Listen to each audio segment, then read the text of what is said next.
organo sa lagubang, yan ay kinulam dahil sa karibal sa pag-ibig. Ah, ganun? Okay? Oo. Kaya nga, first-hand information. Legit. Huwag kayong nagpapaniwala sa mga kwentong barbero. Itong mga to, yung mga binanggit natin, Buddhism, Christianism, Hinduism, and Judaism, dito lahat kinuha ang concept and teachings ng PBMA. Magandang araw po sa inyong lahat. Sir JR po ng Usap Usap University, mga ka-youthy. Welcome back. Tuloy na naman po kayo dito sa ating regular show. At para po sa ating mga newcomers, mga baguhan, welcome po kayo. At ang atin pong ginagawa dito sa U3, tayo po ay nanonood ng mga religious videos, preaching, sermons, Bible study at iba pa. But for this episode, ito ay quite special dahil ito ang first time natin, mga ka-youthy, na makikinig sa PBMA. Ayan. So, mga ka-youthy, we have never heard of any explanation or Bible study po mula po sa grupo na ito, PBMA, at this will be from their Supreme Leader Jade Ecleo, and makikita nyo naman po dito sa screen natin. And what we know is this is about parang history daw po ito ng PBMA, and taga Mindanao po ako pero hindi po ko ganun kamaalam sa kanilang grupo. What I remember when I was young is yung issue parang pagkakahuli yata ni Mr. Ecleo Jr. Ayan. Tapos they are from Dinagat Islands as far as I know, and some may call them a kind of religious organization. For others, they may classify them as a kind of cult, quote unquote. In line na po ito sa atin pong paksa sa past po ng mga video reactions natin. So I'm very curious kung anong pwede nating malaman dito sa kanilang lecture sa history. So sa akin pong background sa pag-aanalisa, sa paghihimay, ako po ay dating university debater mula po sa MSU-IIT sa loob po ng 3 taon. Nakapag-debate sa ABS-CBN News Channel, member ng isang international public speaking organization at representante ng Pilipinas sa isang komperensya na inorganisa ng Harvard University sa Amerika. So mga ka-U3, I think obvious naman po, hindi po ako member ng PBMA. Isa lamang po akong hamak na video reactor. So I will be giving my instant reaction in real time, honestly and genuinely only, pero wala po tayong religious agenda. Wala tayong sinasabi ng isang relihiyon ay dapat yung kaaniban or wag yung kaaniban. So I think everything now is ready. Let us watch this video together. Sabayin niyo po ako. Let's go. Bakit ba ang membro ng PBMA ay mas nakikinig at mas naniniwala sa kapwa-membro din? Alam naman nila na nagkakagulo, maraming mga misleading informations, maraming kung ano-ano mga chat-chat buretche. Bakit ba mas naniniwala sila? Most specifically, sa round-uppers, sa advisors. Kung ako, mas maniniwala ako. Mas makikinig sa first-hand information. And then if we'll go back to the late Ruben Ecleo Jr., ito lang din ang nakikita ninyo na nag-iisang pinagkatiwalaan niya. Bakit nga ba? Magandang umaga, magandang hapon, magandang gabi sa inyo lahat, and welcome to PBMA Official Talks. Thank you so much at pinagbigyan ninyo ang aking invitation, dahil biglaan ito. Sino unang dumating? Kayo. Sinong late? Bakit ka late? Galing pang Pluto, malayo. Alam niyo ba kung anong pag-uusapan natin ngayon? Hindi po. Sigurado ako, interesado kayo. Kilala niyo ang Ruben Ecleo Sr.? Yes. Kilala sa pangalan? Pangalan? Kapag sinabing kilala ba ninyo, kilala ba ninyo si Ruben Ecleo Sr.? Ang tamang sagot, sa pangalan. Dahil hindi rin namin talaga alam. So it connects, di ba? Kung ikukwento ko sa inyo kung paano nagsimula ang isang Ruben Ecleo Sr. So, kakarugtong na yon, magiging karugtong na yon kung paano nagsimula ang PBMA. Ha? So ang isang Ruben Ecleo Sr., napag-usapan natin sa isa sa mga lectures natin na si Lolo at Ruben Ecleo Sr. ay isa lang. No? So hindi natin ipaliwanag ngayon yan dito dahil napaliwanag natin yan sa ating mga lectures, sa mga chapters. So we will talk about Ruben Ecleo Sr. Nakilala ninyong master. Originally, Popo. Okay? Popo ang tawag sa kanya, parang Lolo. Ang Ruben Ecleo Sr. ay pinanganak noong December 9, 1934. 5 silang magkakapatid, pang-anim ang ating founder. Okay? Ang mga kapatid niya si Espiritu. Hindi yung Spirit pangalan. Espiritu, Orsenciana, Nicolas, Oldarica at tsaka si Moises. Yung kilalang Tatay Isik. Usually ang mga kapatid ng ating ministro ay hindi nakilala. Hindi siya talaga popular. Hindi ganun kakilala sa PBMA. Dahil ang kilala na lang nila ay yung kasunod si Tatay Isik, yung Moises. Okay? At ang sumunod dyan ay ang ating ministro, si Ruben Ecleo Sr. Pinanganak siya sa Cabilan. Barangay Cabilan, Surigao del Norte. Because wala pa namang probinsya noon eh. Okay? Ang magulang nila ay si Jose Ecleo at si Oya Justiniana Edera. Si Jose Ecleo ay isang mangingisda. Siya ang original na may kausap na mga tinatawag na mga spiritual friends. Imaginary friends daw sa mga ayaw maniwala. Okay? Isang araw niligpit na niya ang bangka, galing siya ng isda. Nagpakita sa kanya at sabi niya si Lolo Adriano. So Lolo Adriano told him, Jose, hindi mo na ako makikita. No? Wala ka ng mga kaibigan na mga tulad ko dahil ipapanganak na natin ang aming susunod na lalapitan. Sino yun, Lolo? Magiging anak mo, bunso. Paano yan may edad na si Usti? Akong bahala dyan. Okay? So, nung nagbuntis na si Oya Justiniana, sa kabilan nga malalapit na barangays, Melgar, irinig nila, wala namang ibang buntis ng mga panahon na yon. Kahit malalayo sila, Puyangi pa yun noon Sa Puyangi, mga Melgar, iba-iba mga malalapit na barangays, naririnig na nila yung boses ng ating ministro. Naririnig nila na nag-uuha-uha ang lakas ng boses. Pero alam nyo ba, sa lahat ng pagbubuntis ni Oya Usti, dyan lang siya sa ating ministro, hirap na hirap. Malaki ang tiyan. Bukod sa may edad na siya, hirap na hirap siya dahil para daw nanununtok sa tiyan. Di ba usually naninipa, nakikita dito na gumagalaw. Pero parang nanununtok, parang lagi nang gustong lumabas. At saka nagtataka siya dahil kapag nag-uuha, alam niya na kung anong oras dahil, Uya, ang ingay naman ng anak mo. Bakit? Anong oras? For example, 9:00 ng gabi. Yun yung time na naninipa or nanununtok. So napagdugtong-dugtong ni Oya Justiniana na kapag gagalaw si founder sa tiyan niya, yun yung panahon na maririnig ng mga sa tapat na barangays na umiiyak yung ating founder. Nag-uuha. So maliit pa lang, nasa loob pa lang siya ng tiyan, sa loob pa lang siya ng tiyan ay nakakaramdam na sila ng hindi interesting. ordinaryo.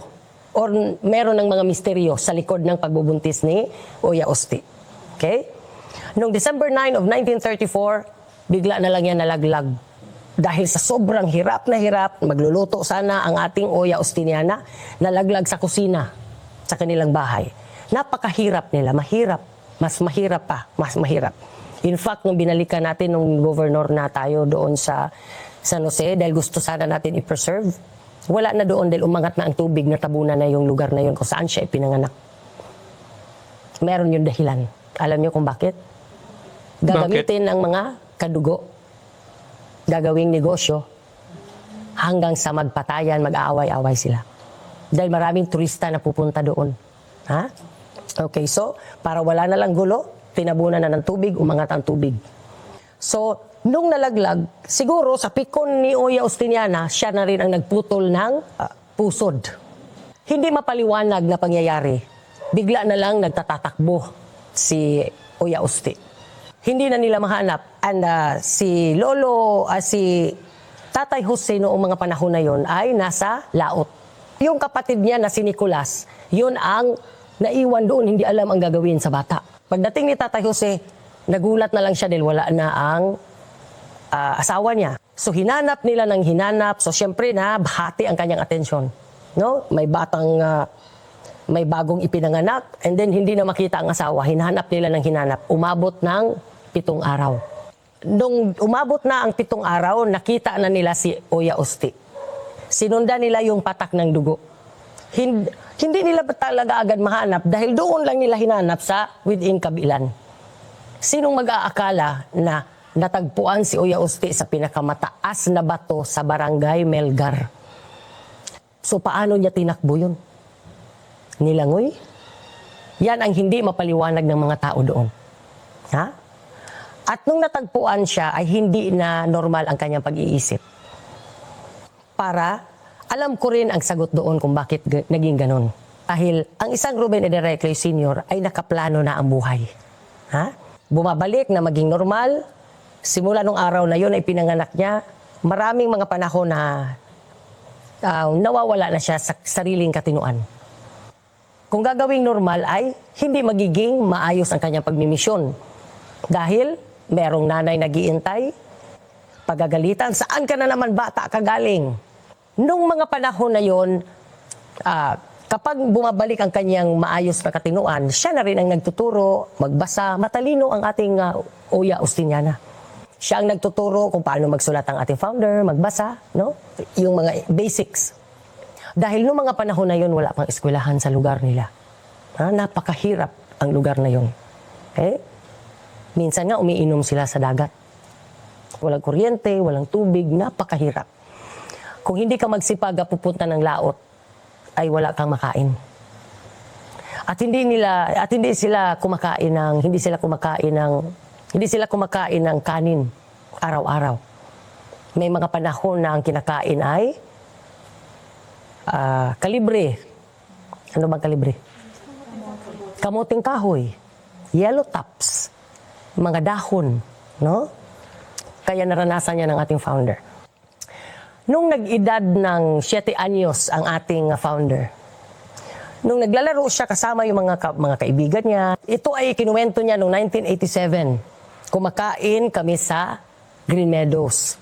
Galing siya ng Japan noon, nagpagamot. Tulad din ninyo ako, na curious ba? No? Nung ako'y maliit pa, mahilig na talaga akong nakikinig sa mga kwentuhan. Pag naglalaba ang mga serbisyo noon, yung aming kasambahay, nagjo-join ako sa kanila maglaba para hindi naman makichismis. Para lang gusto ko kasing marinig yung mga kwento. Minsan lang ang ating founder pumunta sa amin. Usually, lagi siya sa pagmimisyon. Nung nandoon kami sa Green Meadows, kumakain kami, maganda ang kanyang mood. No, tahimik, pero hindi siya galit, hindi nakasimangot. So one time I asked him, Dad, bakit sinasabi nilang Diyos ka? I was really curious because I always hear. I heard many times, no, na Diyos. Ang sabi niya, hindi totoo yan. Binigyan lang ako ng kapangyarihan ng ating Diyos na makapangyarihan sa lahat. Ganun. So paano nakausap mo siya? Yan ang mga tanong ko. Pero yung ibang mga kapatid ko, halos ang mukha ay dinidilaan ang plato. Oo, hindi ko maintindihan na ikwento ko na to nung kinuwento natin ang buhay ng ating the Supreme President, late Ruben Ecleo Jr. na tuwing nandyan, ang aming ama, nagtatago sila lahat. Ako naman ang nag-a-announce, andito si Daddy. Tuwan-tuwa. So sabi ko, ako ang nakikipagkwentuhan sa kanya. Kapangyarihan? Bakit nakausap mo ba si Father Almighty? Sabi niya, ganito yun. So ito na po ang ating ikukwento.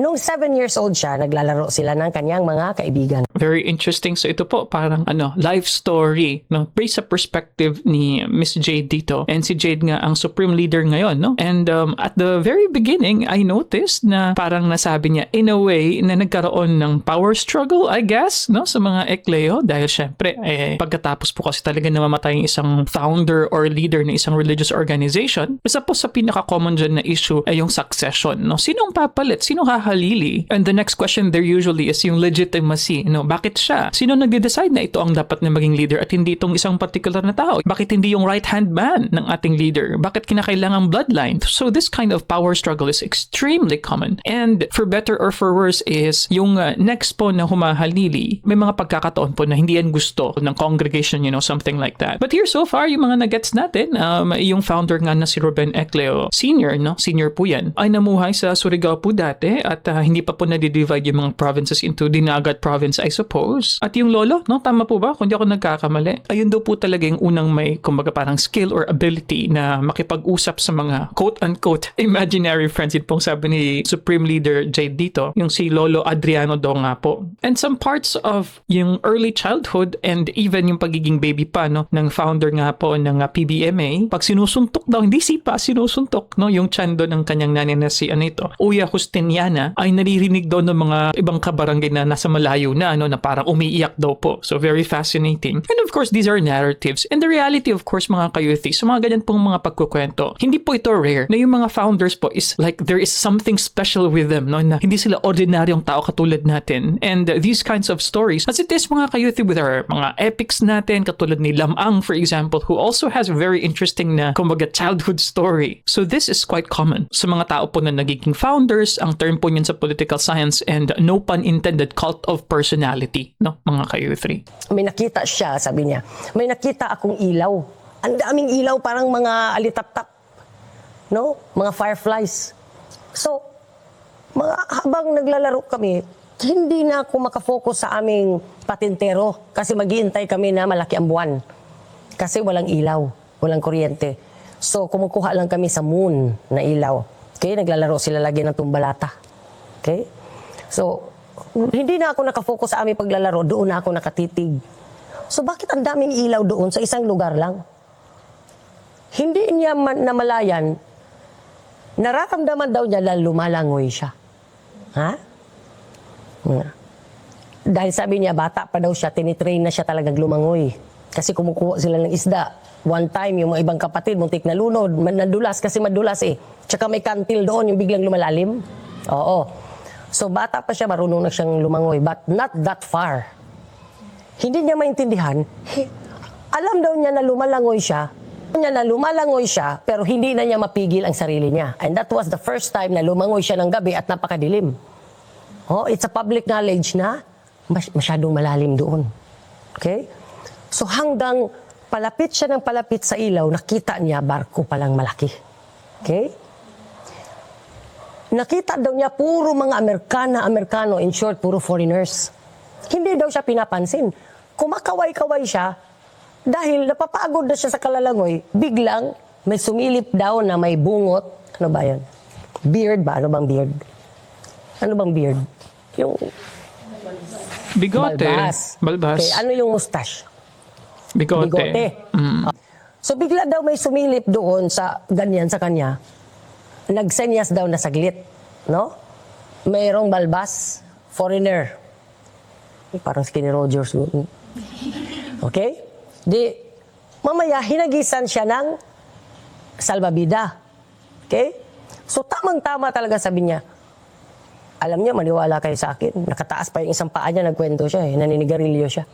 Sabi niya, paghagis sa akin sa salbabida, na-shoot ba naman sa aking katawan? And then, I've realized na nalilift ba? Nalilift siya. Oh, pero hindi na niya nakikita kung sino yung humihila. Hanggang kinuha siya doon sa may balbas, pinasok siya doon sa barko. Nakita daw niya, may hawak na mga, hindi daw red wine eh, white wine. Ha? Pero bumubula-bula.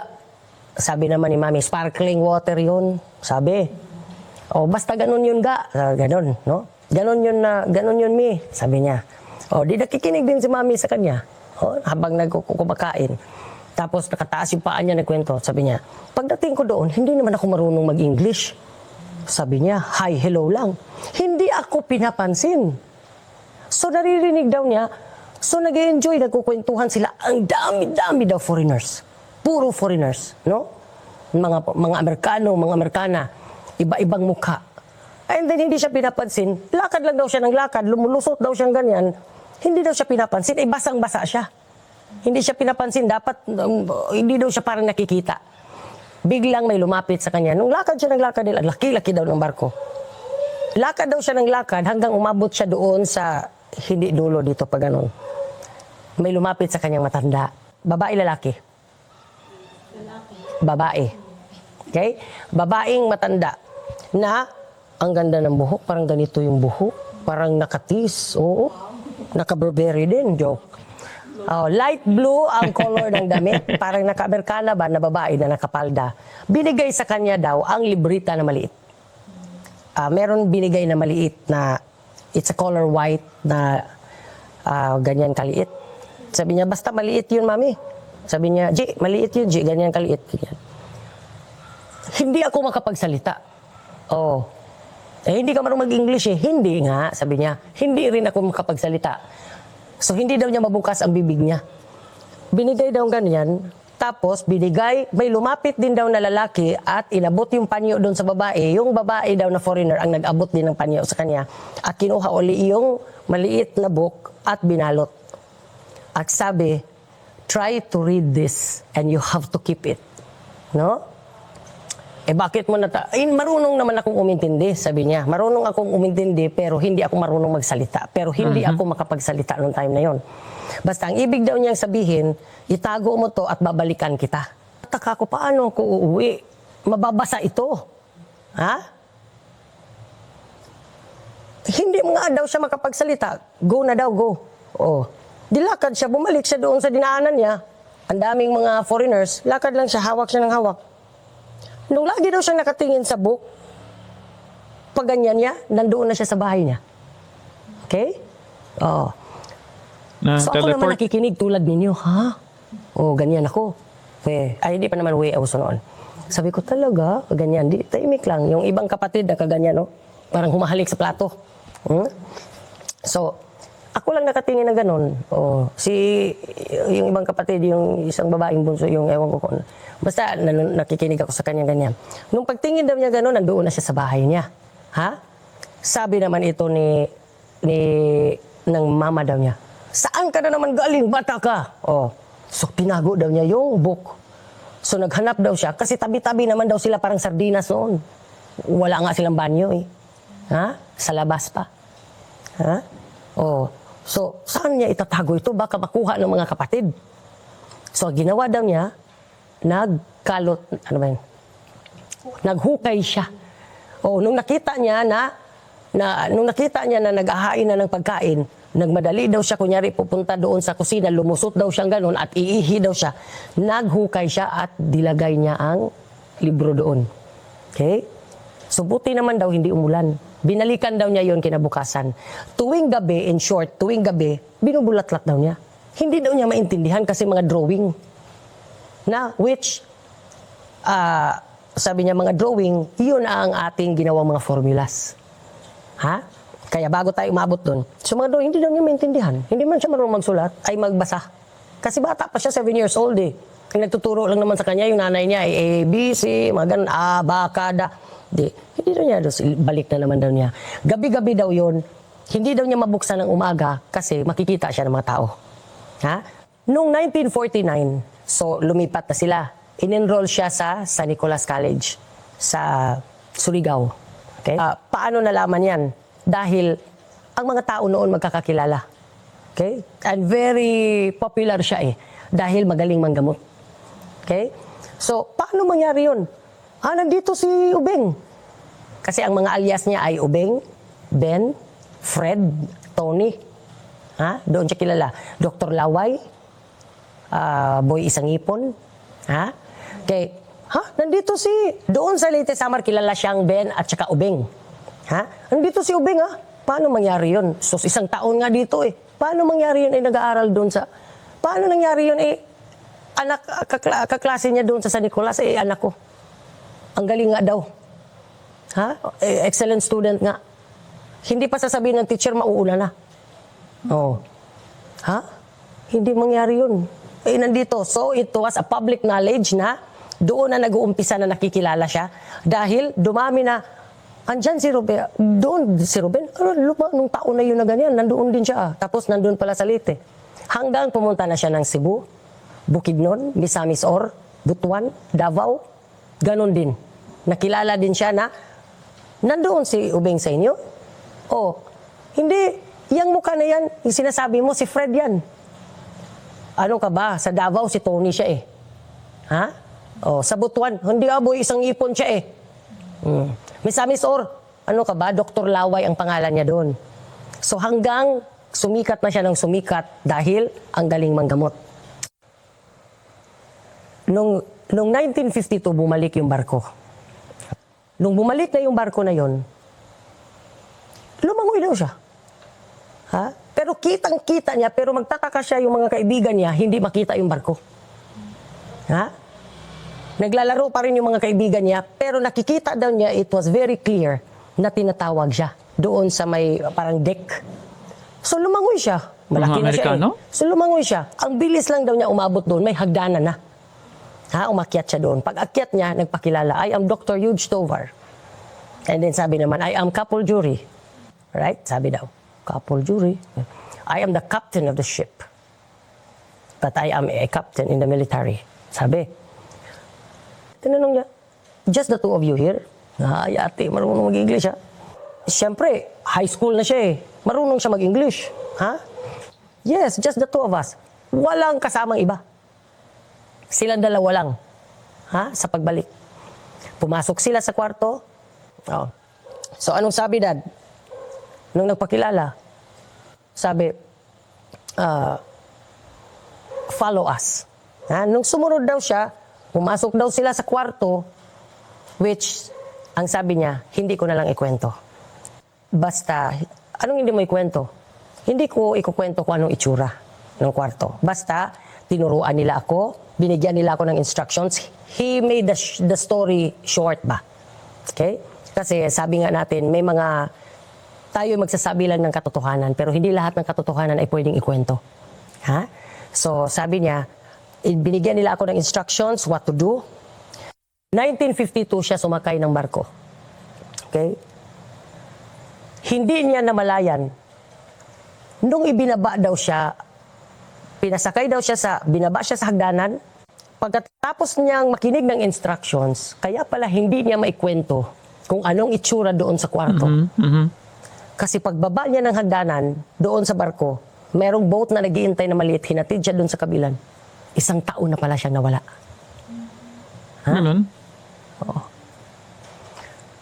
Okay, before we continue. So, I understand this is the story of Ruben Ecleo Sr. to his daughter, you know. Pero is there any way of us verifying that this is real information? Kasi it's way out of the ordinary, obviously. Parang ano na yun, supernatural, I have to say, na nawala ka ng 1 taon, no? Base sa kwento, and then merong barko, hindi nakikita ng ibang tao. I have a lot of questions, mga kayuthi, sa objectivity. Kasi I think this could be more believable if sana may mga journalist, no, na nakapagsabi. Kasi ako, meron po akong anak. Kapag nawala po ang anak ko, obviously, i-report ko po yun sa mga police. May mga police report po ba na nagpapatunay na nawala nga po talaga si Ruben Ecleo? And hindi naman po kasi low-tech yung panahon na yun. 1950s na po ito, 1952. Based po sa kwento dito ni Miss Jade. Kasi so far what we understand is all these are just stories from one person shared to his daughter, which is ito nga po, si Supreme Leader Jade. But I would have to say, Miss Jade has a very nice gift of storytelling, you know. The story is gripping, very fascinating for me dahil para siyang movie, and I'm not sure, no, kung meron bang movie ito pong si Ruben Ecleo sa kanya pong buhay. The biography sounds like a nice story, no?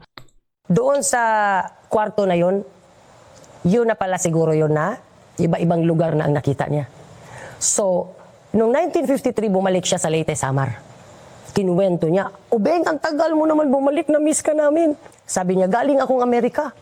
Virginia, Texas." Oh. And to think, siguro dahil high school na siya noon, o baka may knowledge na siya, sabi ng iba na, pero, honestly, pumunta talaga siya. O, paano? Yun ang mga miracles. Yun ang mga kababalaghan na hindi ma-explain, na hindi kayang ipaliwanag. Na nangyayari, katotohanan, totoo, pero, bakit pa ipaliwanag? Di ba? Okay? So, doon kumalat nag-umpisa noong 1953 na tinatawag na siyang baliw. Psychopathic. Doon nag-umpisa na sinasabing nag-iilusyon, hallucination, lahat ng syon. Okay?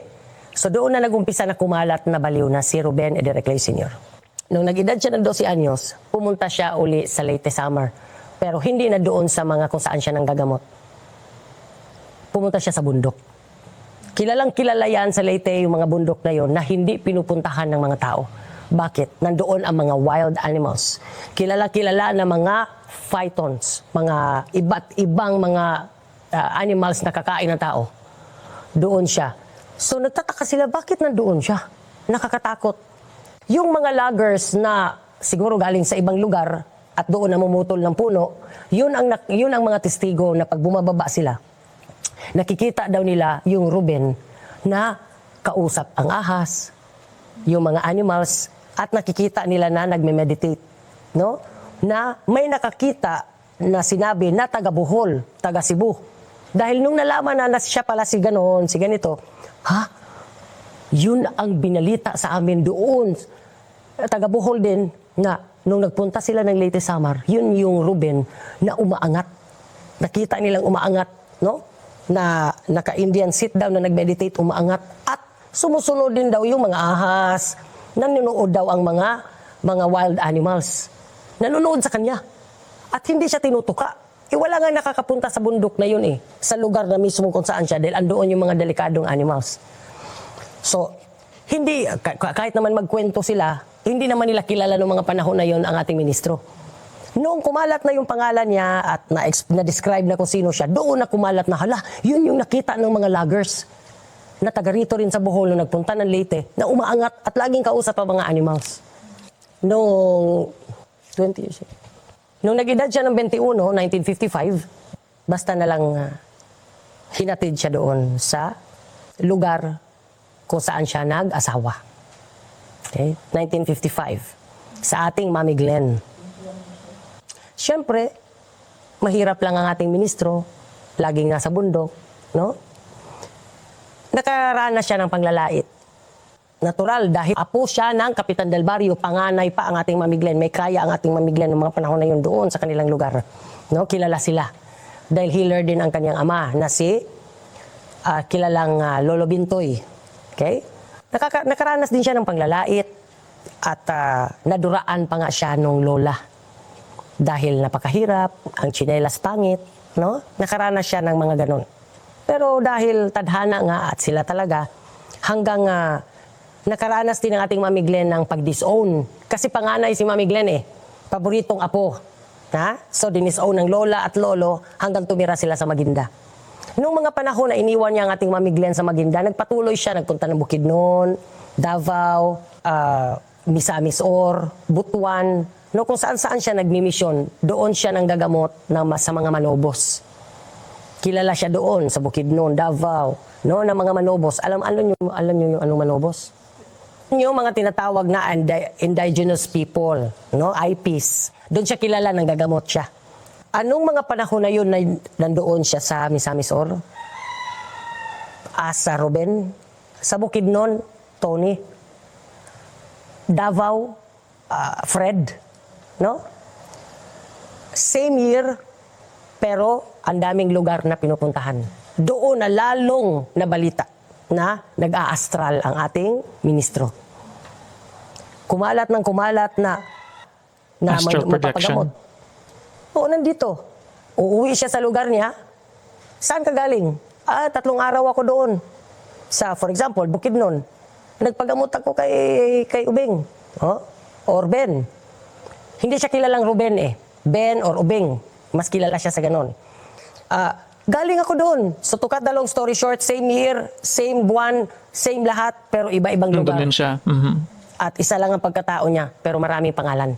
So doon kumalat na he is yung legend, not an ordinary person. Okay, before we continue, but then again, yun, as mentioned, this is coming from the story lang, no, ni Divine Master Ruben Ecleo, as mentioned by her daughter nga, no, dito sa kanilang parang Bible study or parang show talaga, no, na PBMA talks. So dahil na-mention yung astral, just for those people na hindi po alam yung astral projection, no, so ito po yung paraan na sa supernatural things na konsepto na kung saan ang isang tao ay kaya niyang i-project yung kanyang sarili sa ibang lugar. You can imagine like ang espiritu mo or ang soul mo is magta-travel, magta-teleport sa isang particular na lugar at nakikita nila ang isang parang apparition sa isang lugar na hindi originally kung saan yung tao na sinasabi na located. So which really begs the question, ang PBMA po ba ay Christian group or combination siya ng iba't ibang mga konsepto? I felt na, for example, astral projection, this is not Christian, di ba po? Or even yung pag-levitate is mga elements din ng yogism or Buddhism, mga ka-U3, no? Or maybe Hindu din. So sa mga members po ng PBMA, so please let us understand, no? Lalo na po ako na hindi naman po ako member. And sure po ako na marami din po kasi syempre dito ang curious din, no, sa mga sinasabi po ni Supreme Leader Jade patungkol nga sa kanilang mga katotohanan. I like her quote kanina na hindi porke na alam mo na yung katotohanan at nasasabi mo ang katotohanan ay sasabihin mo ang lahat ng uri ng katotohanan. I like that. At doon na rin nag-umpisa. Bumalik siya sa Puyangi, no? Syempre dadalawin niya. Ito pa ha. Bumalik siya, syempre dadalawin niya ang pamilya niya sa Kabilan. Sa Puyangi, kung tawagin. Pumunta sila sa Puyangi. Kung tawagin niya noon. Nandoon siya sa Puyangi. Pero sasabihin naman, galing doon si Ubeng sa amin. Paano galing nandito lang siya? Ha? At doon na rin nag-umpisa na nakakabuhay siya ng patay. Bukidnon, Bohol, Davao, Misamis Or, Cebu. Those are the places na kilala siya na nakakabuhay siya ng patay. Hindi masyadong umusbong, sinadya yan. Dahil sabi ko nga, kapag totoo ay hindi nagmamayabang.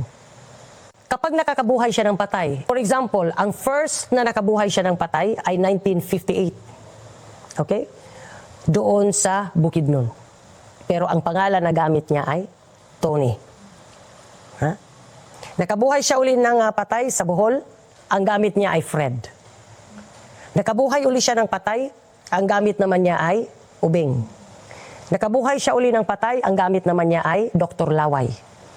Dahil nung panahon na yon, dinuraan lang niya ang patay, "Uy, gising!" Bumangon. Ha? Kaya Dr. Laway naman sa lugar na yon. Iba-iba. Hindi siya nagpasikat na ako si Ruben Ecleo Sr. Kaya nung nabalita na may tao na nakakabuhay ng patay, hinahanap, hirap na hirap sila ang tukuyin kung sino. Bakit? Dahil hindi man masabi na siya si Ruben Ecleo Sr. dahil andoon siya sa Puyangi. Kung hinanap na siya ng hinanap, dahil kahit nung mga panahon na yon, akala ninyo walang media. Meron na. Those are big provinces, Bukidnon, Cebu, Bohol. Ha? Mayaman na yan noon pa. At kilalang kilala, uulitin ko, hirap na hirap silang hanapin kung sino. May nakabuhay ng patay doon. Magaling manggamot. Magaling manghula. Pag hinawakan ka, iba ang mararamdaman mo. Gagaan ang pakiramdam mo. Sino siya? Tony daw eh. Hanggang doon naman, Fred siya eh. Hanggang napagtugma-tugma ng mga tao na iisa lang siya. Ha? At tulak naman siya ng tulak. At ito naman dito papasok ang white lies. Dahil ayaw magpakilala, sinasabi niyang imposible ang sinasabi ninyo. Dahil nandito lang ako sa Puyangi. Tanungin ninyo ang aking mga kalaro, nandito lang ako. Sasabihin naman sa Surigao, imposible yan, sinasabi niyo. Dahil nandito lang siya sa Surigao. Kasi pag pumunta, bago ka naman pupunta ng Puyangi, dadaan kang Surigao. So sasabihin naman, imposible naman yan kung siya. Asan ang litrato? Asan ang litrato? Kasi papunta daw dito eh. Dito daw banda. Oh, posible yan? Posible yan. Hindi siya yan. Dahil nandito lang siya the whole time. Hindi siya nagmamayabang. Noong 1963, sumabak siya sa politika. Ha? Para makatulong lalo financially sa mga tao. Noong 1963 hanggang 1987,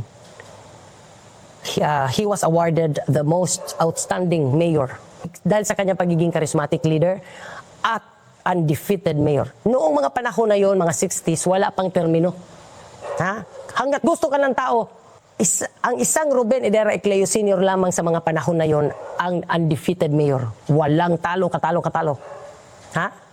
At kung may boto siyang, for example, 12,000, kung may boto siyang 4,000, ang kalaban niya may botong 200. Okay? Since 1963 hanggang 1987, he was the undefeated mayor for 24 years. Walang talo yan. Pero hindi nakapag-ipon. Ha? Oo. Kung ano man yung kanyang luxurious life, yun ang galing sa mga miyembro ng PBMA. Okay? Pero ang kanyang sweldo noon ay, kung hindi ako magkamali, 1,200 isang buwan. Malaki na yun. Ha? Pero hindi naman. 500 lang.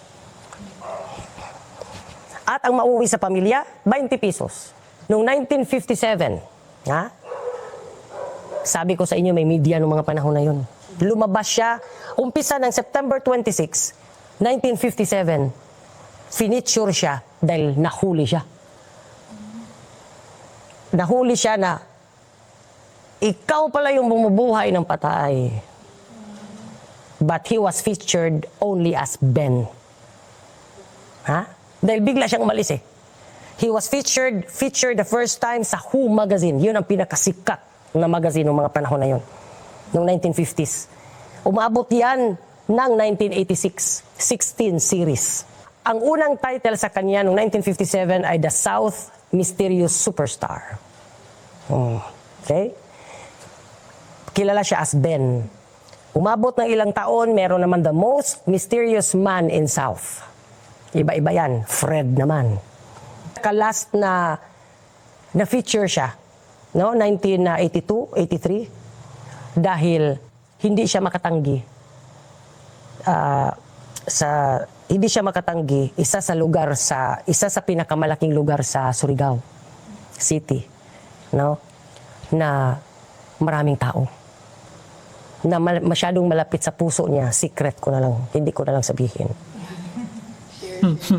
Oo, magmarites tayo. Nakilala siya. So yun na yung pinagdugtong na. Ruben Ecleo Sr. na. Pinagdugtong na yung mga title niya. The most mysterious superstar in the South. Okay? Nung kumalat ng kumalat yan, dahil mayor siya. Nung nag-edad siya ng 12 anyos, palagi siya sa bundok sa Leyte. No? So kumalat yan na katabi niya ang mga kamukha ni Danica, kamukha ni Natasha, kamukha ni Flor, kamukha ni MK na mga python, mga parang wolf, yung mga matatapang na mga animals. At saka, doon na siya na kumalat na marunong na siyang mag-Arabic, no? Mag-Hebrew, wow. Aramaic, and Sanskrit languages. Sanskrit. At pati mga professors sa Surigao, no? Siya ang kauna-unahang bata or Pilipino na nakakabasa at na-interpret niya ang Akashic Records. Nagpatunay ang mga professors doon sa Surigao na he was able to read the Akashic and interpret the ancient mysteries.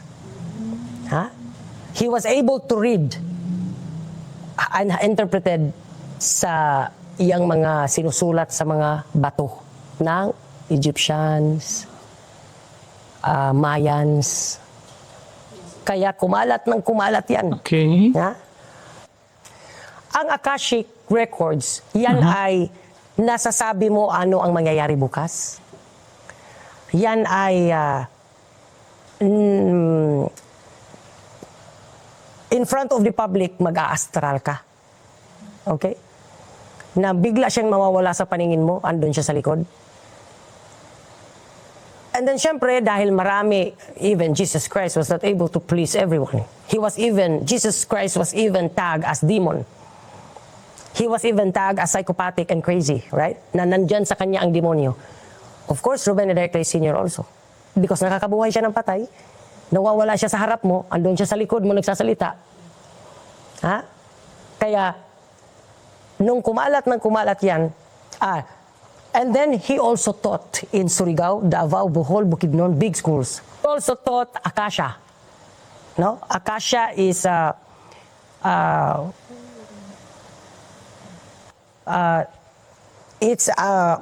it's a teachings about sa India ba? Indian spiritualism. No, Buddhism. He taught Buddhism. He taught Hinduism. Akasha is a traditional Indian cosmology. No? Ganun.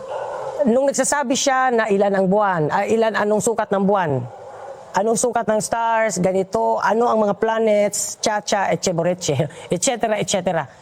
And then it found out na tama ang mga sinasabi niya. Milky Way, lahat yan. So this is really interesting. Although, like what I said, I'm looking for more tangible na evidence nito, mga ka-U3. And Supreme Leader Jade even mentioned here na kahit daw po yung mga professor, no, they were amazed on the skill of this teenage boy na kayang magsalita ng iba't ibang mga lengguwahe, Arabic, Sanskrit, Hebrew, Aramaic. So my question is, because this is such a kind of prodigy, so hindi ba ito na-feature sa kanilang mga magazines before, and then maybe a TV crew or a radio crew would have an actual na evidence of this, no, na really proving that he knows how to speak and read all these, and even reading the Mayans and the hieroglyphs. Kasi sa akin, ang dating po sa akin nito is these are just claims, no, pero wala tayong evidence unless po siguro na makapag-present tayo sa dissertation ng mga professor na yon, or thesis perhaps, no, ng isang published kumbaga na paper about what he really did during these times. Sana ay makakuha po tayo, or members po ng PBMA, maka-provide po kayo ng mga verifiable po ng mga links about academic scholars during their time. Galaxy, meteor, kung anong sukat, gaano kalaki ang meteor na nagland, bakit namatay ang mga dinosaurs. Lahat yan from the past, kinuwento niya. Okay. Remember that Akasha was being practiced since 19th century. Of course, hindi pa ipinanganak ang Ruben Ecleo Sr. 19th century ang mga ikinukwento niya. When he was brought to study about what he've been saying, umabot siya sa Manila. And they went to the library, sa National Library, at lahat ng sinabi niya, it was there. Kumalat siya ng kumalat hanggang umabot sa Malacanang. Hanggang umabot sa Malacanang. And then the former President Ferdinand Marcos Sr. was so impressed. No? Dahil matalino masyado ang ating former President Marcos Sr. Lahat ng sinasabi ng ating ministro, nag-a-approve siya. Alam niya rin. Galing lang ito sa Puyangi ah. Aba, hindi naman ito nakapag-aral sa UP at sa Amerika or sa Harvard. Siyempre, kung ikaw naman ang ating former president, mai-impress ka. Isang mayor nga, pero galing sa Puyangi. Walang kuryente. Ang lugar, di ba? Municipality of Dinagat, napakahirap. The smallest municipality sa buong Surigao del Norte noon. Hanggang ngayon. Okay? And then, pag nagsalita, the late President Ferdinand Marcos Sr. was so impressed. That's why, our ministro, kinuha siya na spiritual advisor ng ating mahal na Pangulo noong mga panahon na yon. 1970 hanggang 1986. Okay? Kaya noong 1971, nagpunta ang ating mahal na Pangulo sa Dinagat, sa San Jose. Baryo pa yon. Alam mo kung saan tumayo? Gusto nga natin ayusin saan yan po? Babalik tayo doon ng Mayo, pohon.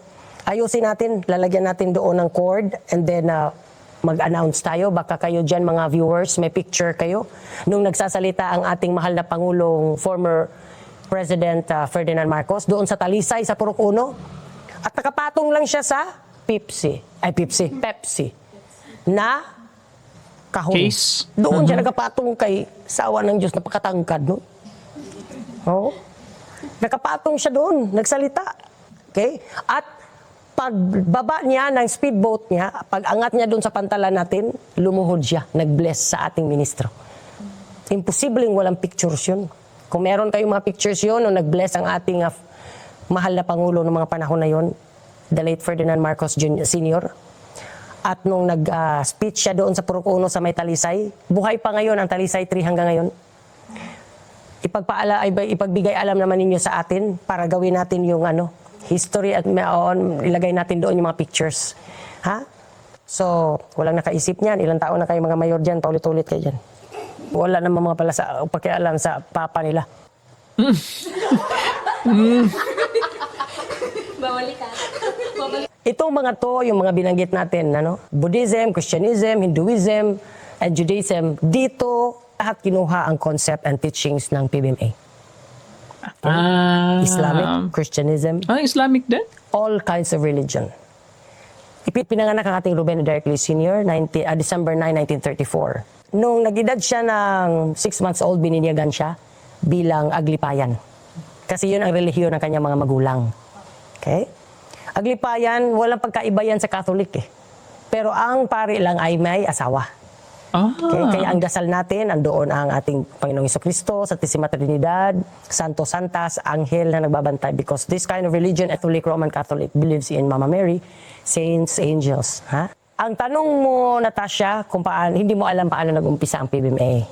Kung ikukwento, hindi tayo matatapos. Then, no 1960, doon nag-umpisa, magbuo ang ating founder ng First 13. Ang tawag sa kanila ay mga First Missioners. First 13 Missioners. Okay? 13. So sila ang unang Hindi 12? nabuo ng ating founder noong 1960.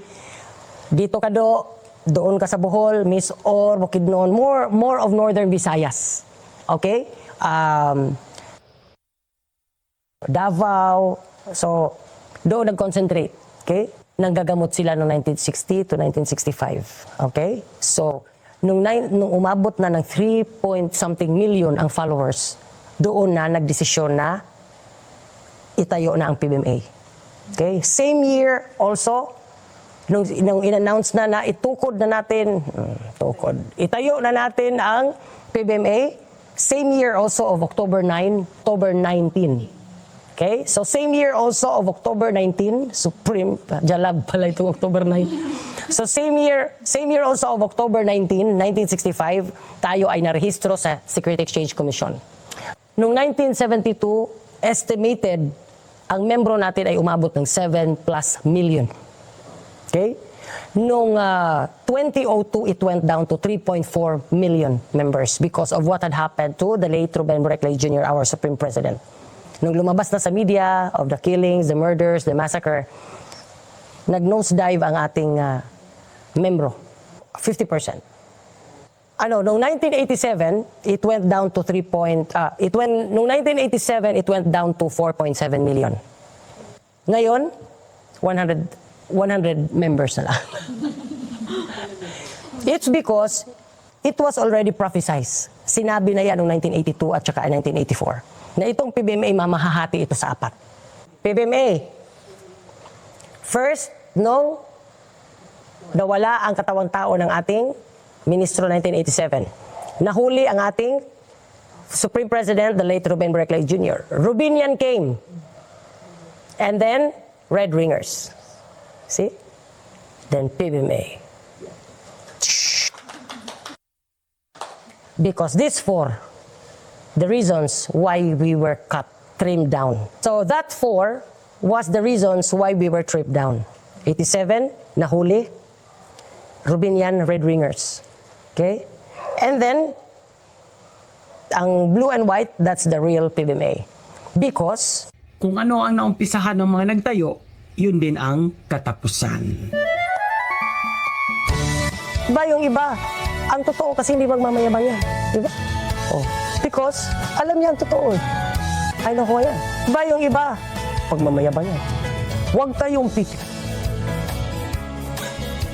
Yung iba, huwag kayong pipikit. Bubuhayin ko. Ayaw kung hindi ninyo makikita. Gusto ko maging witness kayo para malaman ninyo kung ano ang kakayahan ko. Huwag kayong pipikit. Hindi. Lalo na may social media. Huwag kayong pipikit. Dahil baka sabihin dinadaya ko kayo. Huwag kayong pipikit dahil sa araw na ito, sa oras na ito, bubuhayin ko ang buhay.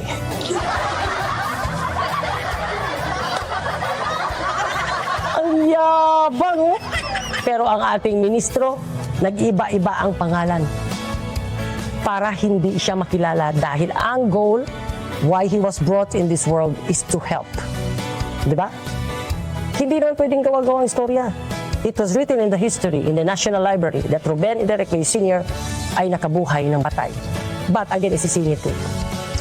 But para lang malaman ng karamihan at para lang malaman ng lahat, ang nabubuhay lang ng ating ministro noong mga panahon na yun, noong mga panahon ng 1955 hanggang 1982, ay puro lang namatay sa kulam.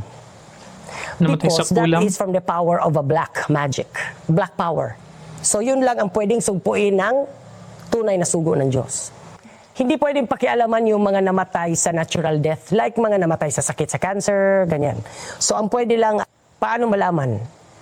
Kapag may lumabas na bakukang sa lagubang sa bibig, kapag may lumabas na mga organo, yung maliit na sa lagubang o kaya langaw sa ilong, maliliit na ipis o malalaking ipis sa bibig, sa tenga, at buhangin, mga lupa sa banig, that's the certified kulam. Mga insekto. Ay, meron pang centipede. Oo. Ganito yun, may mga levels yun eh. Kapag lumabas sa bibig kapag lumabas ang centipede, organo sa lagubang, yan ay kinulam dahil sa karibal sa pag-ibig. Ganun. Okay? Oo. Kaya nga, first-hand information. Legit. Huwag kayong nagpapaniwala sa mga kwentong barbero. Kaya kayo naliligaw. Ligaw na nga yung kapwa mo, doon ka pa makikinig. Okay? Kapag lumabas ang mga lupa, buhangin sa banig, pag binuhat, makikita sa likod lumalabas. Yun ay away, kinulam dahil sa properties. Karamihan sa lupa. Okay? Kapag may mga scorpions, ano bang scorpions? Bihira yan. Alakdan. Siguro once lang.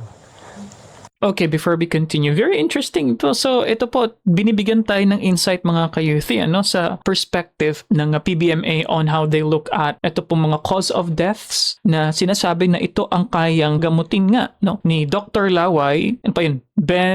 Bing, Tony, na mga earlier names nga ni Ruben Ecleo Sr. And I'm curious on the phrase that was mentioned here by Miss Geraldine Jade Ecleo, yung sinabi niya na ang tunay na sugo ng Diyos ay si Ruben Ecleo Jr. So, does it mean then, mga ka-youth3, na ang pag-perceive po sa kanya is a kind of saint, supernatural person? Ano pa, parang God ba siya? Or does it stop sa kanya lang kay Ruben Ecleo Sr.? Or nadala din ang pagiging divine niya sa kanyang anak na si Ruben Ecleo Jr., which also includes Supreme Leader Jade, mga ka-youth3? So, divine din po ba sila sa perspective po ng PBMA? And interestingly, yung sa flow naman ng, kumbaga, events na nangyari sa kanilang timeline is at first noong 1987 nga is yung 4 na mga phases, kumbaga, no? And kasi ngayon daw ang totoo, ang tunay na PBMA is yung blue and white, but may mga 4 na events na nangyari noong 1987, 2002, Rubenian, and then the Red Ringers daw po, no? Sa mga members po ng PBMA, saan po nakasulat itong sinasabi niyo po na prophecy? Itong 4 nga po na mga parang stages, no, sa kanya pong timeline. And accordingly, based sa sinasabi dito ni Supreme Leader Jade, is dati umabot sila ng around 7 million and then naging 3.4 million. So parang up and down, and then ngayon, she jokingly said only 100. But I doubt it. I think they are still fairly strong, no? Especially po sa Dinagat Islands, mga ka-youth3. And also, I'm glad that Supreme Leader Jade mentioned here, and it became clear to me nga na parang conglomeration siya ng iba't ibang paniniwala, iba't ibang teachings. Even Islamic daw, no, ang na-mention nila dito. So pwede kang siguro maging Muslim and be a member of PBMA, or you can be a Christian and then member pa rin ng PBMA, something like that. Ang Scorpions, which was, if I'm not mistaken, it happened in Leyte, nabuhay na patay, Scorpions. Ang meaning, that's according to Lolo Adriano, inggit. Isang beses lang nangyari yon. It's because tumatalab lamang ang kulam kapag talagang mayroon kang mabigat na atraso. As far as I can remember, kaya isang beses lang may lumabas na Scorpion, it's because hindi na siguro pinatalab ng Diyos dahil envy. Kung kulamin mo dahil marunong kang magkulam ng mga panahon na yon, dahil nainggit ka. Remember, that's one of the deadliest sins. So God will never, even, who gave the black power? God. Why? Who created Satan? God. Ha? Okay, so, hindi na niya in-approve yan. And then, noong 1982, nawala ang kulam. That's the time na nawala na rin ang kapangyarihan ng ating ministro na magbuhay ng mga kinulam, magbuhay ng patay. Because sabayan ng exorcism nung nawala. Nawala na rin ang exorcism. Okay. Meron pala akong i-add. Yang kapatid ni Lenlen, yung anak ng ating the late First 24, Pedro Sombrado. Barkada yan ito. She was, if I'm not mistaken, 7 or 8. Sinama sa international night dun sa main office ng swimming. And then, syempre, ang bahay doon sa Dinagat, andito lang din ang anak, ang bahay nila Pedro Sombrado. Ha? Dinala punta tayong San Jose, mag-swimming. Syempre, wala namang night swimming na may araw. So, habang nagsiswimming sila dahil sobrang daming tao, nagtataka pa sila, hala, meron laging magaling maglangoy dyan. Ang haba ng hininga. Wow, talaga. Kasi nasisipa nila eh. Sabi naman ni Linlin, grabe naman umutong yan. Ano bang umutong? Hindi utong ha? Sabi yung, ano ba yung ganun? Yung mahaba hininga ba? Ano hold ng breath, yeah. Oh, grabe naman magpigil ang hininga yan sa ilalim. Kanina pa yan. Hanggang, wow, ibilangan natin. Umabot na ilang oras. Hanggang, huy, tingnan nyo nga kung sino yan. Pagbuhat si Pichi. Ilang oras? Patay. Nakaganyan na. Lobo na. Di nagkagulo. Pito na, pito. Siyempre, ang ating ministro ay busy nakikipagkwentuhan sa mga chika babes. Mga gerlalo. Na? Mga gerlalo at gerlala.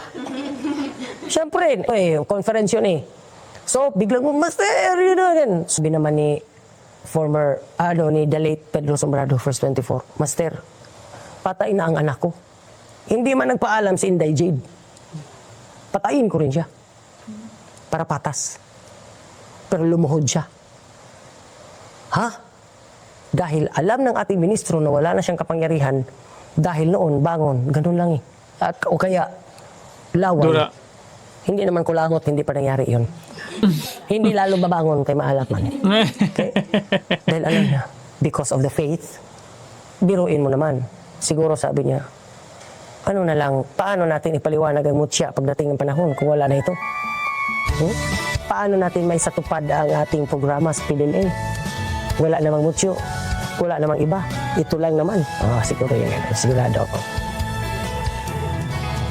Okay? Ang sabi ng ating ministro, bigyan mo ako doon ng 9 kaaraw. Kapag hindi ko maibalik yan ng 9 kaaraw, ialay ko sa iyo ang aking anak na si Jechi. Alam niya na hindi naman mangyayari yun. Di ba? Alam na this. On the 9th day, so dinala, sabi natin ministro, dalhin niyo dahil sa research room doon sa main office. Research room. So nung ikanoy binaaraw, Lazaro on stage. Nung ikanoy binaraw, yun na, nabuhay si Pichi. And currently, she's working sa district hospital yata of Dinagat. No? Or Comelec. Nasa Comelec si Pichi na ilipat yata sa Comelec. So, sa madaling salita, andito pa rin. Okay? So, yun yung mga extraterrestrial powers. Mga bonus ba? And then after that, no more. Okay? So, ganun mga kapatid. Kaya if you want to ask something about PBMA, and if you want to ask something about Ruben Ecleo Sr., ask mo. Ha? Whether you believe it or not, you will really know the truth. Because after all, the truth will always prevail. Maraming salamat. Makita-kita tayong muli. Good night. God bless.